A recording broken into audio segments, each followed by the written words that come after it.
I was an immigrant from India into England. I'm an immigrant from England into here. And so it won't surprise you to know that I'm not against immigrants. I've also all my life been a minority. I've always been in the minority. And my view is that that's a very creative place to be.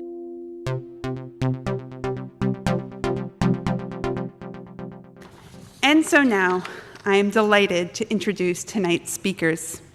Salman Rushdie is the internationally acclaimed author of numerous previous titles, including Midnight's Children, The Satanic Verses, The Ground Beneath Her Feet, Joseph Anton, and 2 years, 8 months, and 28 nights, among so many others. In 2007, he was knighted for his services to literature, and over the years, he has been the recipient of awards and honors far too plentiful to name. Tonight, Mr. Rushdie is joined in conversation by Harvard University's Homi K. BhaBha, the Anne F. Rothenberg Professor of the Humanities, Director of the Mahindra Humanities Center, and Senior Advisor to the President and Provost. They'll be discussing Mr. Rushdie's new novel, The Golden House.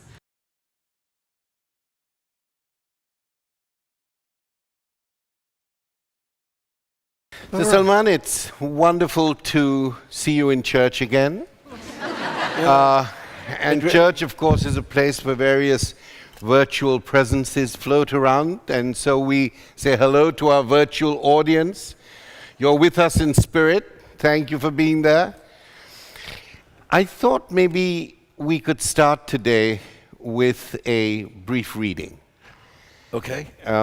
Your choice. Start at the front of the book. Since this book just came out, maybe one should begin at the beginning. Exactly. So maybe, it's the great advice of, is it the caterpillar to the king of hearts? It's the white rabbit is panicking in court, and doesn't know how to give his testimony. And the king of hearts says to him, "Begin at the beginning, go on until you reach the end, and then stop." I won't go that far today, which is very good literary advice. All right, so this is the beginning. On the day of the new president's inauguration, when we worried that he might be murdered as he walked hand in hand with his exceptional wife among the cheering crowds, and when so many of us were close to economic ruin in the aftermath of the bursting of the mortgage bubble, and when ISIS was still an Egyptian mother goddess, an uncrowned 70-something king from a faraway country arrived in New York City with his 3 motherless sons to take possession of the palace of his exile, behaving as if nothing was wrong with the country or the world or his own story. He began to rule over his neighborhood like a benevolent emperor, although in spite of his charming smile and his skill at playing his 1745 Guadagnini violin, he exuded a heavy, cheap odor, the unmistakable smell of crass, despotic danger, the kind of scent that warned us, look out for this guy, because he could order your execution at any moment if you're wearing a displeasing shirt, for example, or if he wants to sleep with your wife. The next 8 years, the years of the 44th president, were also the years of the increasingly erratic and alarming reign over us of the man who called himself Nero Golden, who wasn't really a king, and at the end of whose time there was a large, and metaphorically speaking, apocalyptic fire. The old man was short, one might even say squat, and wore his hair, which was still mostly dark in spite of his advanced years, slicked back to accentuate his devil's peak. His eyes were black and piercing, but what people noticed first, and he often rolled his shirt sleeves up to make sure they did notice, were his forearms, as thick and strong as a wrestler's, ending in large, dangerous hands bearing chunky gold rings studded with emeralds. Few people ever heard him raise his voice, yet we were in no doubt that there lurked in him a great vocal force which one would do well not to provoke. He dressed expensively, but there was a loud animal quality to him which made one think of the beast of folktale uneasy in human finery. All of us who were his neighbors were more than a little scared of him, though he made huge, clumsy efforts to be sociable and neighborly, waving his cane at us wildly and insisting at inconvenient times that people come over for cocktails.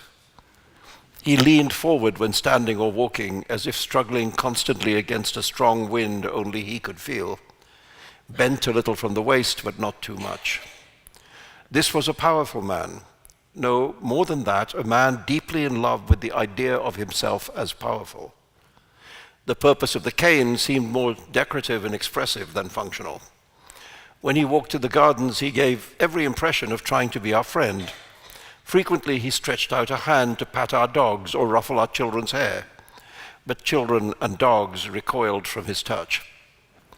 Sometimes, watching him, I thought of Dr. Frankenstein's monster, a simulacrum of the human that entirely failed to express any true humanity.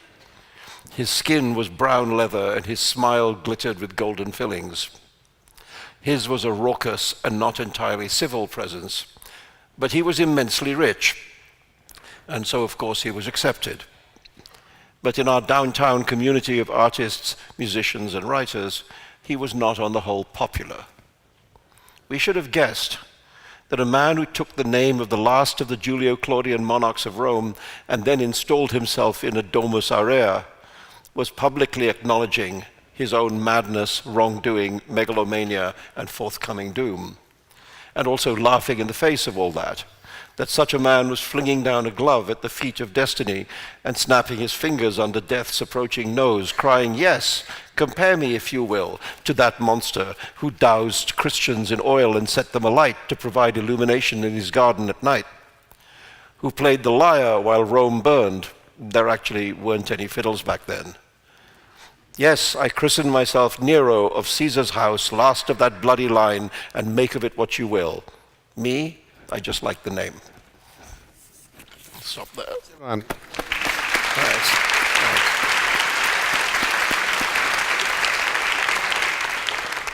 Salman, there is an elephant in the room, and I think we ought to dispel it and wish it away as soon as possible. People will think that, and people do say that, this is a book which has various contemporary political resonances. But we just have to make clear that the inhabitant of the Golden House is not, in fact, Trump. No, he's not.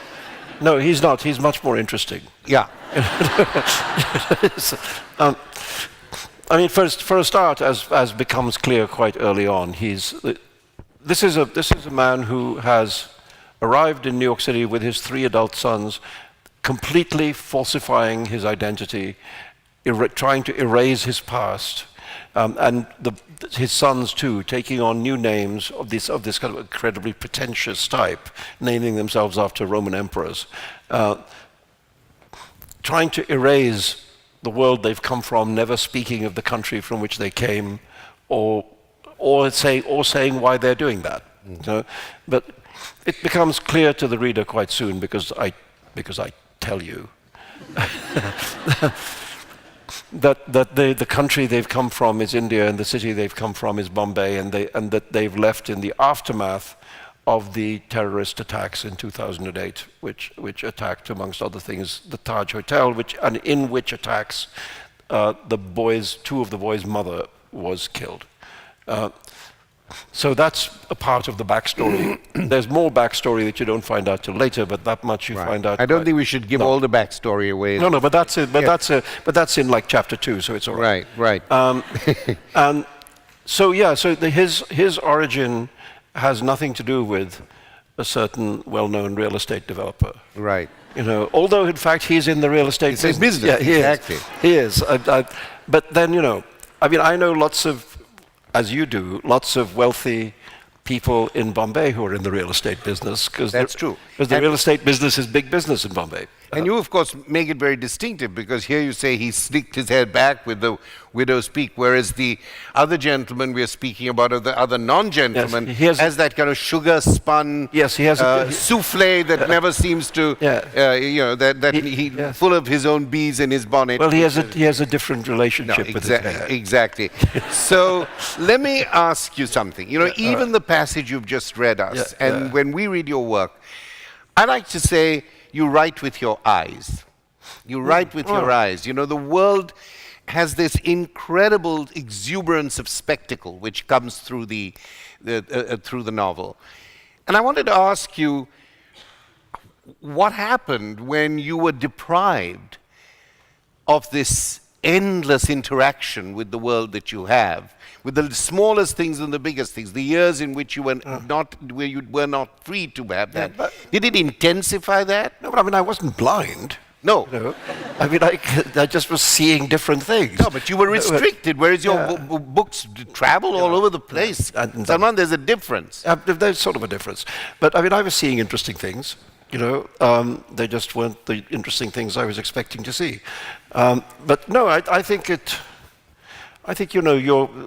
artist is who he is. And one of the things I've learned as I've gone through life is that the things that people like about your books, who like your books, are exactly the things that the people who don't like your books don't like about your books.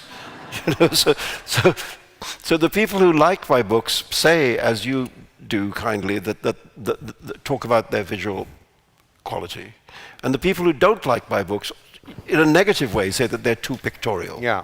So they clearly are visual, and I think, I always say that to students and so on, that seems to me that there's three things that make a writer, and none of them can be taught. One of them is the eye. You have to be able to look at the world in an interesting way and in a kind of precise way. And another is the ear. You have to be able to hear how people speak, how they actually speak, rather than how sometimes novels make them speak. And then you have to have some kind of interesting take on the world. You have to have a sort of a vision, let's say. And in this book, certainly, partly because the narrator of the novel, this young man, René, who watches the Golden family like a hawk and becomes involved in their lives, is a filmmaker, and so he sees the world very much through his eyes, and so the book does too. Yeah, and I think this is very interesting, because very often I think the books that you write, because they're so full of different worlds coming and colliding and mixing, they're read for theme or content. And I want to actually use this time we have together to talk more about the formal aspects of it. And one of the issues here, of course, as you said, and which is why I said that you see with your eyes, is that one of the characters is a filmmaker, part of it is written as a script, and then, of course, there's the novelistic aspect to it. But something that interested me very much was the fact that you were writing as a neighbor. The notion of the novelist as the neighbor is a very interesting one to me, partly because I think that there is this whole sense of the urban world in which the novel is set, clearly, and that neighborliness is not only a social relation, but it's also a kind of ethical relationship, as in fact in the novel, René serves the Goldens in a number of ways. Yes. So I just wanted to ask you about this sense of the way neighborliness functions as a writerly process. Yeah. Well, he's a good neighbor who becomes kind of a bad neighbor. Later. But I suppose it's true that a writer sits at a certain distance from the story, and is like the person living next door to the story, and telling the story of the people who live next door. And that's in this book. That's literally what happens. And especially in a novel in which the main characters are concealing something, because it becomes very obvious, I think, to the reader quite quickly that this family is hiding something very big and probably quite dark. And we don't know what it is exactly. then if you have a curious neighbor, because he is kind of a nosy neighbor. You know? He's writing a book. Yeah, trying to write it. Well, no, I'm writing the book. Yeah, he's right, but he's also writing he's writing the book, but he's also making a movie or thinking about making a movie about them. So he's trying to, in a way, rather dishonorably infiltrate himself into their lives as a friendly neighbor in order to be able to steal their story. Right. You know, so even from the beginning, he's a bit of a suspicious neighbor. But there he is, and so initially I thought that that's all he would be. I thought he would be this figure marginal to the main story, through whom we would get to know the main story. And as he began to know them better, and as he began to find out their secrets, so would we. You know, so he would become like the surrogate for the reader. But he didn't want to be that. You know, so there's a moment in the book where he stops being merely an observer and he becomes a participant. He crosses that boundary, you know, from the point of view of just watching to the position of being a part of their lives, taking part in their lives in a way that I won't just now reveal, but which is also puts him in a very morally compromised position. Yes. So there he is trying to write about these people who he believes to be at the very least amoral and possibly immoral. And then finds himself doing something which makes that true of himself as well. Yeah, but in a way, that's a very Jamesian maneuver. I'm so glad you said that, you see, because I mean, you know, when I finished the novel before is also about New York, but it's a kind of fairy tale of New York. You know, it has genies and flying carpets. And this time I thought, you know, hold the genies. Keep them at a distance. And I actually started reading other sorts of novels about New York, including James, including Edith Wharton, etc., and trying to think what would it be like in this moment to try and write a big social novel, you know, about New York specifically, but America at this time. And so, yeah, I mean, I did, you know, nobody ever compares me to Henry James. No, you know, I think you're different temperaments, but I do see this neighborly notion in the way the observer enters at some point into the narrative. Well, I mean, I read Washington Square, I read The Age of Innocence, and those were books that I used to prepare for writing this. I also read Karamazov because there's brothers. Yes. You know. And I thought, well, it has to be aware of the fact that there's a really well-known novel about brothers. So, yeah, and I also read, you know, things like, I read Eugénie Grandet of Balzac, and I read, you know, Le Rouge et le Noir, Scarlet and Black of Stendhal, and I was trying to put myself in that kind of frame of mind. Or close to it, because the kind of realism that this isn't exactly that. It's not that, but I think you've got the density of a realist, of that kind of Balzacian. Exactly. That density of fiction. Let me ask you. You talked about, you know, living next door, and I think living next door, side by side or next door, is very important here, both aesthetically, ethically, and in structural terms. So this art of juxtaposition is something I very much associate with your work. And here we have the Taj Palace Hotel and the Golden Narrow home, the Golden Home. Bombay, London, Pakistan, you know. So you have these juxtapositions. And, you know, when James was writing initially, they called his work the international theme. That was one. And you have this kind of international theme. How does juxtaposition? It allows you to go from the one place to the other. It's just because of the accidents of the life I've had. Yeah. You know, and that's to say, I'm not, slightly to my disappointment, I'm not one of those writers who has spent his entire life deeply rooted in one place and able to spend his entire life writing about that place. You know, the kind of Faulkner. The Faulkner end of the scale, you know. I mean, that has not been my experience. I mean, I once went to Oxford and was shown around by the old miss, you know, they have like a Faulkner professor.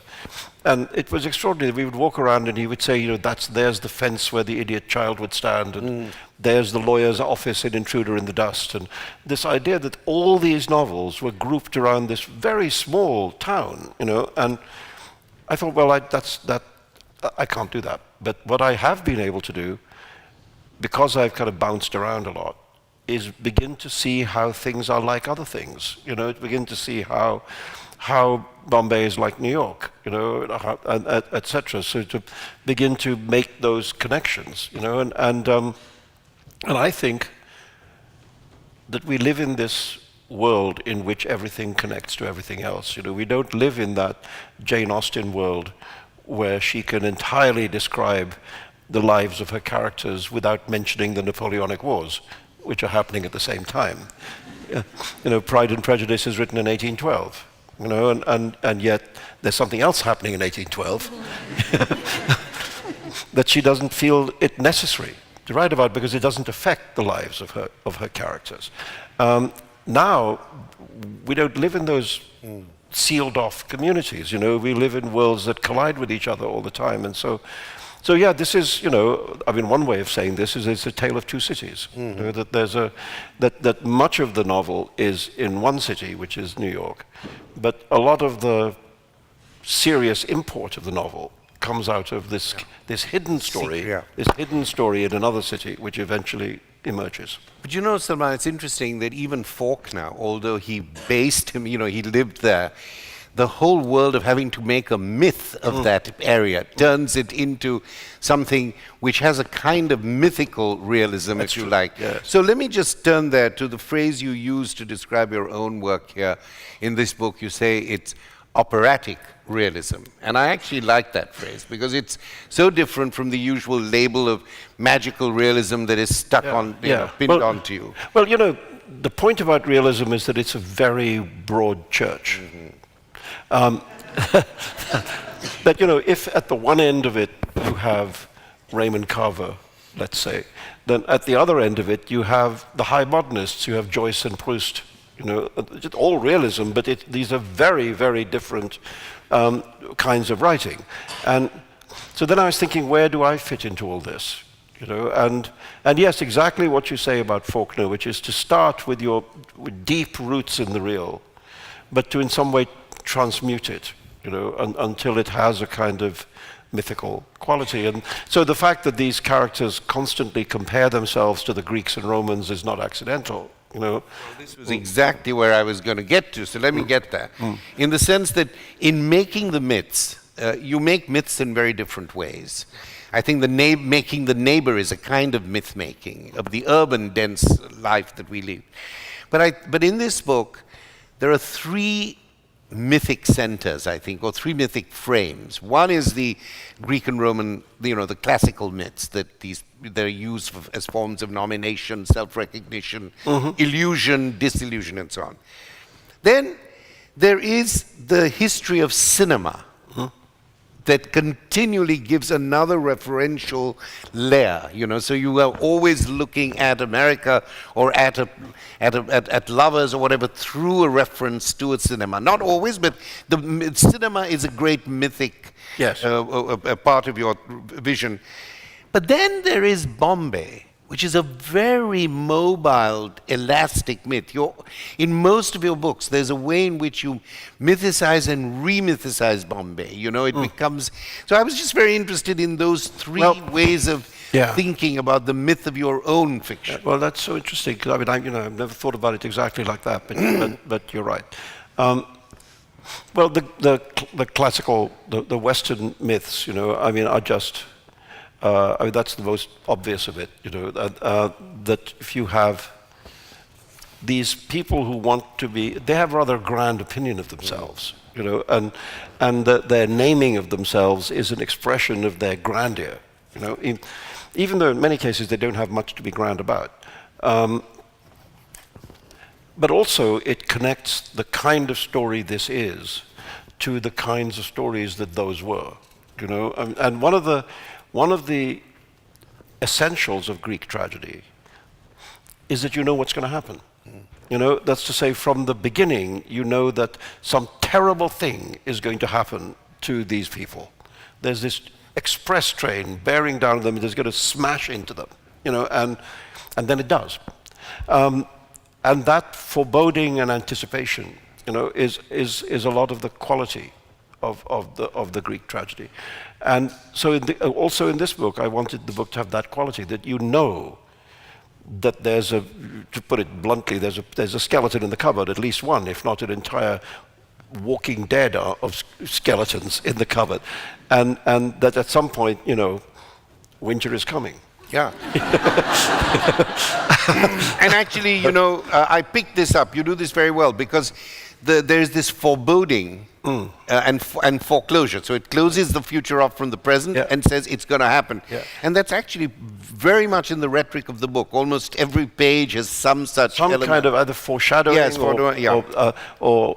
and then the movie stuff. I mean, well, of course, you know, I mean, as you know, I've been a movie addict most of my life, and so it's always been, I mean, I've always thought that I learned as much in the movie theater as in the library, you know, and I finally found a way of letting it into a book, because we have a character who's also a movie nerd, he's allowed to think about the world in film, you know, and he does, and of course there's a lot of film which is now a language that we all share.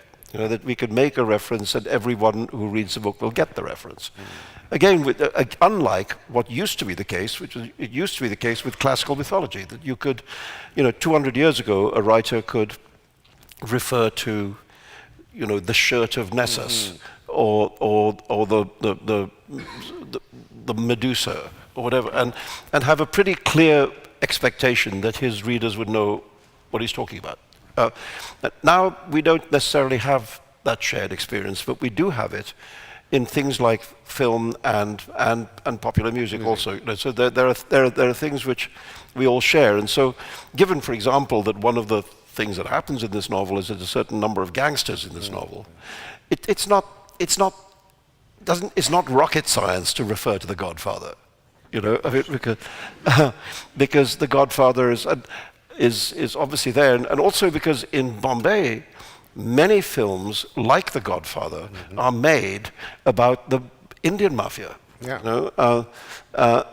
There's a whole set of Amitabh Bachchan films made by I forget whom, but all on that model, and one of them is even dedicated to the Godfather, the actual Godfather. Yeah. I mean, in the novel, there is the big Indian mafia family is called Z Company, because it's named after the fictional Godfather whose first name is Zamzama. The actual Indian mafia in Bombay is called D Company, and is named after the Godfather Dawood Ibrahim, who now is almost certainly living in exile in Pakistan and directing things from there, except that the Pakistanis pretend they've never heard of him. I will not, no need to comment on that. But that is a subject which has been very much taken up by Bollywood, and even by some novels. I mean, there's a very good novel of Vikram Chandra called Sacred Games. Very big, fat novel, which is about the crime families in Bombay. So, but the thing that interested me, which I have not seen very much written about, is two kinds of nexus. One is between the super wealthy families in Bombay and the criminal mafias. And one of the places where you see that nexus operating most clearly is in the financing of movies. You know, that a lot of Bollywood movies have mafia money in them. Actually, as Hollywood movies once did. And then the second connection between the same criminal mafias and the Pakistan-based jihadist terrorists, and the collusion between the two of them, which made possible the 2008 attacks. You know, now, I mean, if you're there, as you know, people talk about this as if it's obvious, you know, everyday knowledge, but I haven't really seen it written about a lot. So I thought, if I can put a character in the middle of that story, that would be interesting, and that's really where Nero Golden came from. Right, so, you know, and that's also where the secret that the book bears. The secret has something to do with gangsters. So it's my gangster novel. Yeah, and it's your gangster novel about a certain kind of current cultural mythology of both Bombay and New York. It was New York in the past, but you know, and I think that actually The Great Gatsby, to which it's been compared, is not really a good comparison. I think it's a very sloppy comparison. Yeah, I mean, the only things that are, there's a point at which Renee refers to Gatsby in the novel, because I think he thinks he's like Nick Carraway, but he isn't. He isn't. And then there are those, that Gatsby-esque drive from whatever it's called, Little Egg or Big Egg, East Egg, to the city. There are some of those moments, in the book itself. But there might be a difference of opinion. But when I read this, taking the classical myth, turning it to something very contemporary, using a number of different media, film, music, etc., I think more of Mela. But you dismiss Mela in one line. You say somewhere, and Mela popped in my head too, the prisoner of sex himself, and I dismissed him almost at once. There goes my literary insight saying this is much more like Mela than it is like these other.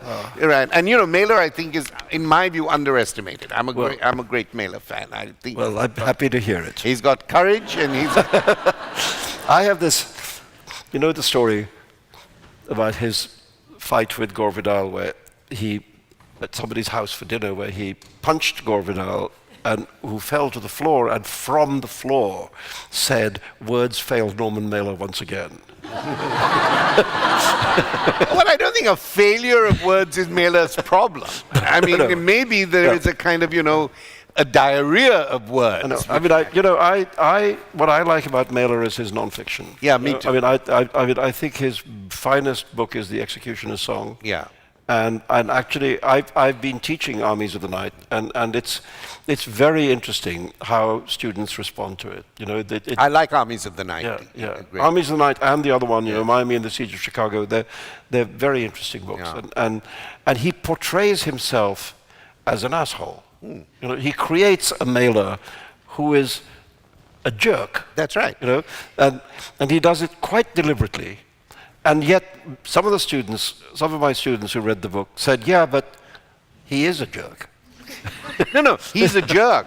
But the other problem with him is that he always wanted to compete with Hemingway. Yes. And so he secretly felt that he had to outdo Hemingway, but he felt, I'm a bit of an arsehole compared to Hemingway. And he wanted to compete with everybody. Yeah, in the Armies of the Night, he's extremely jealous of Robert Lowell. Yeah, absolutely. Because Robert Lowell has a kind of respect that he yearns for. And Robert Lowell wrote those poems about the Chicago, those great poems about Chicago. But let me ask you something. There's a wonderful moment where Lowell, in Armies of the Night, where Lowell says to him, "Sometimes my wife and I think you're the best journalist in America." Mailer is furious. And he says, "Cal, sometimes I think I'm the best writer in America." Anyway, Lowell obviously didn't think... Well, here it's a good moment to remember Norman Mailer, who's often forgotten, and I think we've given him a little tribute in church. Yes. Let me ask you, Salman, there's a passage which interested me greatly, where you, in a matter of 10 or 15 lines, you, in a throwaway, says, "I was pursuing him, sir, for his various serious crimes and demeanors," like Woody Allen. Then you talk about Ovid. "I was removed from the ease and banished." You are familiar with the poet Ovid. And of course, this is Ovid's Tristia, which most people don't read because this is his banishment to the Black Sea. It's not the Metamorphosis. And then we come to Himachal Pradesh, known for the mass production of mushrooms and of red gold, and the Pandavas. Now, this is hugely interesting and entertaining, but it also demands a level of cultural literacy. Now, you are absolutely right not to bother about it. You just have to write what you have to write. Those of us who teach literature now feel the need to create these archives that can, for our students and our colleagues, that can support this kind of cultural literacy. And I don't necessarily want to comment on this. I'm just saying that this is something very distinctive about a lot of fiction that has come out of the post-colonial world, but also out of the metropolitan, multi-ethnic and multicultural world. I think it's a very useful and a very important... Well, I think it sounds like it's making your job harder, but that's good. You know, I mean, Joyce said about Ulysses that it would keep an army of academics busy for And it has, for a century. a generation. But the Joycean myths, you know, I mean, you can work your way through the Gaelic world, the classical world, and so on, and of course the world of contemporary Ireland and Dublin. But it's a different kind of cultural landscape, you know. Well, I mean, it's just because, you know, people like you and me are rooted in more than one culture. Yes. You know, and we just are. And it seems perfectly legitimate to use both the roots, you know. More than two. But yeah. I mean, even if it was just India and England and America, you know, it's perfectly legit, I think. And it's more than legit. And I think it's I mean, there are writers who did it a lot more. I mean, if you read like Nabokov, you know, I mean, it's a lot more. Borges, you know. So it's not. I mean, I'm not the only person who does it. No. But my view is, it's just flavoring. You know, it's just there like spice. And people get some of the references, they don't get some of the references. I mean, it doesn't... but that's always been the case. When T.S. Eliot wrote Shanti, Shanti, Shanti, and a TLS reviewer said this might as well be Panty, Panty, Panty. I know. Most of the this is before Buddhism. This is before Buddhism invaded the West. So I just want to end now, and I want to turn to our audience. But I want to end by reading you a passage that I found deeply moving and very reflective. And I just want us to fade out with you saying whatever you want to say, responding to it in whatever way you want to. It's towards the end of the book. It is hard for a person of no faith like myself to comprehend the moment when faith dies in the human heart. The kneeling believer who suddenly understands that there is no reason to pray because nobody is listening, or simply the slow erosion of certainty until doubt becomes more powerful than hope. You keep walking by the river as a drought dries it up until one day there's a dry riverbed and no water to nourish you in the time of thirst. I can picture it, but I can't feel it, except perhaps as the end of love. You wake up that morning and look at the person sleeping in the bed beside you, softly snoring his familiar and until now well-loved snore, and you think, I don't love you or your snore anymore. The scales that fall from Saul's eyes in the Acts of the Apostle, or the things like scales, there fell from his eyes as if it had been scales, the King James Bible says, were the scales of unbelief, after which he saw clearly and was immediately baptized. But the image also works the other way around. The something like scales fell from Ria's eyes, and she saw clearly that her reality had been an illusion, that it had been false. That's as close as I can get. Well, thank you for reading it. I mean, I think it's an important passage in the book. And it has partly to do with the fact that we are living in a moment when reality itself is questionable, you know, has been attacked and fragmented, and not just in America. I mean, in fact, for a long time, you know, there are many parts of the world in which people can no longer agree on what is the case. You know, if you look in South Asia, that the Kashmir issue is an issue like that, you know, where it will be described in such radically different language that there's no meeting point. You know, the realities are at war with each other. You know, and you could say in the Middle East that's happening too, and now it's happening here. That there is a deliberate assault on truth, fact, and the nature of the real, and so. So, I mean, I approach this from the opposite end, which is somebody for whom the question of belief rather than knowledge, you know, has been paramount, you know, and what happens when that crumbles, you know? I mean, I spend a lot of my time worrying about the crumbling of fact-based, evidence-based reality, you know, but I thought to myself, what would it be like if you were at the opposite end of the spectrum?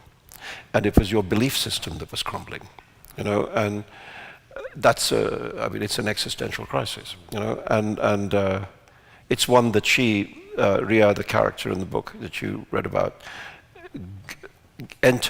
basically enters when her lover dies, and she feels somehow responsible and guilty, and begins to feel that she's misled him and misguided him, and so on, and questions the things she has taken very seriously until that moment. And I think that process, anyway, it's obviously it's a crisis of the soul, and I think maybe all of us have those moments at some point. But it's also a thing that the novel does. It's a thing that the novel does. It examines preconceptions and sometimes demolishes them. Because a novel is not a good place for received ideas. Novels which work through received ideas are usually bad novels. So the novel is a dissident form. It's a form which is skeptical, and in a way deconstructs people's notions of reality. And so the novel is a way of putting in crisis, the idea of belief.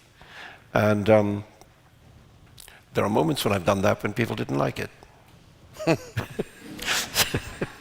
And of course, the beauty of doing this as you do through narrative and fiction is that you can shift the reader into various different positions of belief and disbelief at the same time through this kind of what I call the art of juxtaposition, which is so redolent and I think relevant to your work. And then you begin to look at yourself also in terms of your otherness, in terms of what you are not. Yeah, I remember, I was quite friendly for a time with the German Nobel laureate Günter Grass. And Grass talked a lot about how he had grown up in a world in which the ideas of Nazism were accepted as being obviously true.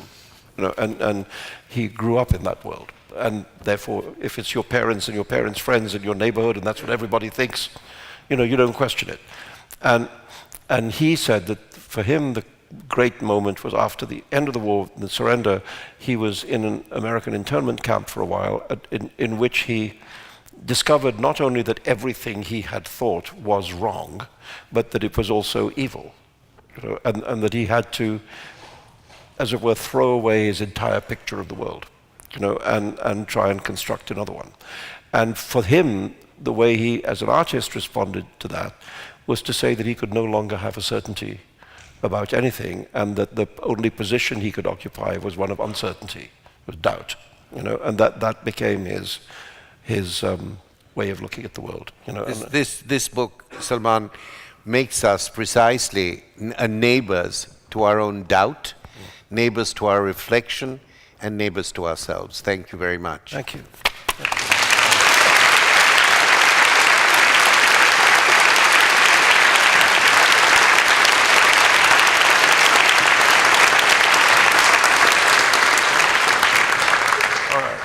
So we have a few moments and we have 3 questions. Is that right? So first we have David from Boston. Do you want me to identify David? Do you want David to stand up? No. All right. How many people called David from Boston are there here? So David from Boston, wherever you are, you've been an advocate, you've been an advocate and example of the power of free speech. How do you suggest we counter extremists who use the guise of free speech to hold rallies that incite violence or hate? Where do you see the line between free speech and hate speech? Well, it's obviously a very big subject. And I have to say that in my life, I've somewhat changed my mind about this. When I was living in England,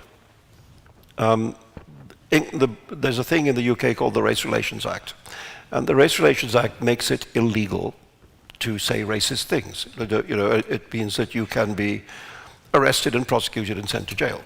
And for a long time, I thought, well, what's wrong with that?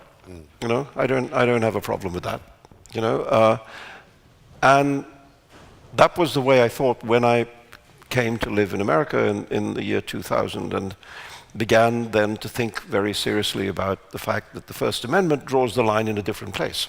You know, that the First Amendment actually would permit the kind of speech which the Race Relations Act would forbid, and is based on the idea that, you know, who judges the judges. You know, if you start placing limiting points, then who makes those decisions? And if it's today the thing you don't like that is banned, then tomorrow it's the thing that you do like that's going to be banned by somebody who doesn't like what you think. So that idea of let it out, you know, better out than in, that by banning a bad idea, you don't weaken it. It's possible that you strengthen it because you give it the glamour of taboo, you know, and out in the open, you know, like a vampire in the sunlight, it can shrivel. And I came round to thinking that, you know, to thinking that I'd rather know where the racism is, where the fascism is. I would rather it was not swept under the carpet and happen in, you know, smoke-filled rooms somewhere, because I don't believe that would make it less. You know, it would just make it less known. And so that's what I came around to thinking. And then, you know, we have this crisis now where you have to think again about it all. You know, I must say I found the images from Charlottesville very hard to take and very hard to defend on a free speech platform. One argument is that the limiting point on free expression is that you don't allow free expression to people who would forbid free expression. Which is what happened in Germany with the rise of Nazism, where it rose through the ballot box and then abolished the ballot box. So there's that argument. The question of inciting violence, I mean, there already actually. The First Amendment doesn't give a complete carte blanche. No. I mean, there is the question of direct incitement, clear and present danger. You know, I mean, if somebody says kill that person, and that's not okay. You know, that's not protected. You know. So whether that's what was happening in Charlottesville or not, I think it's a real argument. I mean, I think regarding Nazi flags, I mean, I found that as horrible to watch as anyone else. But when we remember that anti-state protesters, when they burnt the Stars and Stripes, were defended by the Supreme Court, including defended by Justice Scalia, not a liberal. That was held to be protected by First Amendment free expression rights. So if burning the flag is, then so is the Nazi flag legitimate. The question is, was this, you know, somebody got killed, you know, and so the question is, was this, if you like, an act of war, you know, in which case you could argue that it's not protected. I mean, I've changed my mind 3 times since Charlottesville, you know, and I now think that actually, I mean, I actually had an argument with the ACLU about this because initially I thought they were wrong to defend the expression, and now I think, you know, maybe they were right. Maybe they were right, because it is better to know who the assholes are, and if, as it seems, they were not rocket scientific, so they didn't put their hoods on, we actually can find out who they were, and deal with them. So, which is beginning to happen. That's true. But it is also a problem when so much violence is associated and incited by the very presence of what is seen as an act of free speech. But that's for a longer discussion. Here, this is now Sneha from Boston. How do your experience... Bostonian name. As an immigrant POC, person of... Color. Go. POC, I didn't even know that. Sorry. Person of color. You. Me. A person who has been politically protected in a Western nation. Me. Shape your perspective on trends towards hardening national borders and anti-immigration sentiments raging in many Western... Can I read that? God, that's got almost as many sub-clauses as my sentences.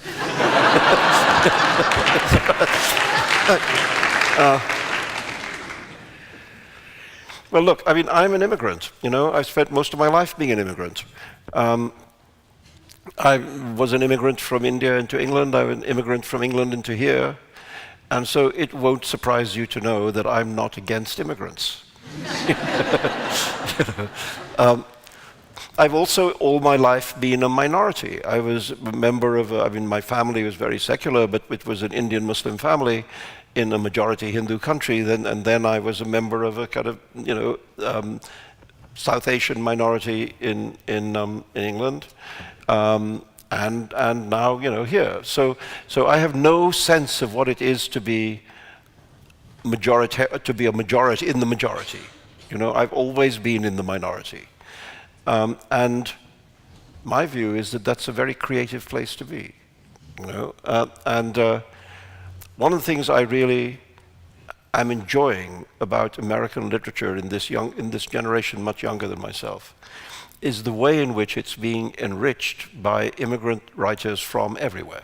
You know, it always was the case that certain kinds of immigration was very important for American literature. Italian immigration, Eastern European Jewish immigration, did a great deal for American literature. But now there's writers from everywhere, literally everywhere. You know, there's Junot Diaz, you know, from the Dominican Republic. There's Jhumpa Lahiri from South Asia. There's Yi Yun Lee from China. There's Nam Le from Vietnam. There's, you know, I mean, that's just off the top of my head. But and all of these people would identify themselves as American novelists, you know, and yet what they're doing is bringing into American literature a knowledge of the world which American literature historically hasn't possessed. And it's an enormous enrichment. It's an enormous enrichment of the literature of this country. And so there we are. I mean, I think I've always thought that there's enormous benefits both to the country to which the immigrant comes and to the immigrant himself or herself. That's by default setting. Now, obviously, we now live in a moment where a couple of things have complicated that. You know, one is the refugee crisis. Refugees, not exactly immigrants, but you know, still people coming from one place to another. You know, and obviously there's been a huge polemic, in many cases hostile to the idea of receiving refugees. And because of terrorism, there is now a distrust of certainly certain kinds of immigrants, you know, and a great difficulty in distinguishing between them, so that, for example, Sikhs with turbans have been killed because people thought that they were extremist Islamic people. So the factor of ignorance is in there too. So now we have to deal with this darker reality in which many people think of immigrants as being dangerous to a society, and refugees as being capable of swamping a society. And so the broad opinion has become muddied by that. You know, and my view is that we have to do what we can to unmuddy it. Absolutely. You know, we have to go back to saying how. I mean, I know that Stephen Miller recently pointed out that the inscription on the Statue of Liberty came later than the statue, as if that invalidated it in some way. You know? But I mean, I think, you know, arguing with the Statue of Liberty is a mug's game. You know? But you know, Salman, what is so terrifying? Well, first of all, I very much agree with you, because these narratives written by people from across the world also change the narratives we have of these countries and bring in new archives, new ways of thinking about the history of the world and where you belong. I think the new archival issue is, you know, these fictions are also archives in the most creative ways of other people, other experiences, and so on. They also change our sense of what it means to be a citizen. Yeah. Profoundly. And finally, you know, I couldn't agree more with you. We now have a government both here and in India, in different ways, And England. that names migrants, economic migrants, political migrants, refugees, as de facto criminals. Yes. De facto criminals. I was appalled to see the television program the other night on CNN where somebody said, these Dhaka, these kids who were brought here, they have broken the law. They have not broken the law. No. They have not broken the law. Anyway, final question from Ghasempur from Boston. These all sound like new addresses, as if Boston is like in one of your novels being renamed like... It sounds like a good Irish name to me. Well, Ghasempur, you're now Irish as well as being Persian. Wherever you are, don't forget that. What would be your advice for a writer from a different background and culture, in my case Persian, who wants to write for people who aren't necessarily familiar with that culture? That's you, Salman. You change people's notions of their culture. Do what I did. I answer, just do it. Just do it. You know, I mean, just do it. There's a, and I mean, I'm not. The question of writing for is a difficult one. Yeah. You know, because I think it's very hard to second guess how your audience will read what you say. You know, so that says, if I want to write for you, who are not like me, that you are making assumptions about how that reader will read what you say, which may be completely inaccurate assumptions. You know, so and also, you know, readers are of so many different kinds, particularly in a country like this, which is so diverse, that in a way, you can't have a sense of an ideal reader, because there's too many different kinds of reader. So I think in the end, don't write for people, write for yourself. You know, say what you have to say. Begin at the beginning. Go on until you reach the end, and then stop. Thank you very much.